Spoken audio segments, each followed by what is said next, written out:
పార్వతీపురం మన్యం జిల్లా పార్వతీపురం మండలం నర్సీపురం గ్రామంలో భారీ చోరీ జరిగింది.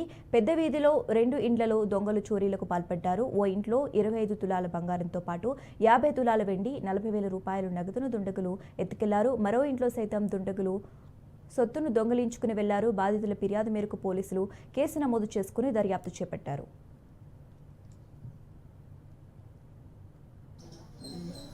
దొంగలు పడ్డారు. మేము క్యాంప్ వెళ్ళామండి. ఫోన్ చేస్తే బంగారం ఒక 20 తులాల్లో ఉంటుందండి. ఎండ ఒక 50 తులాలు. ఇంకేవేవి ఉన్నాయో చూడలేదు. డబ్బులు 40,000 ఎల్ఐసి బాండ్లు అవన్నీ. మీకు విషయం ఎలా తెలిసిందమ్మా? మా అబ్బాయి ఫోన్ చేశారండి. ఇక్కడ ఉన్న చేశారు. హైదరాబాద్లో ఉన్నారు మా పిల్లలు. వాళ్ళు చేశారు అక్కడ పెదమేరంగి. మీరు ఎవరు వెళ్ళారమ్మా? ఎక్కడికి వెళ్ళారు?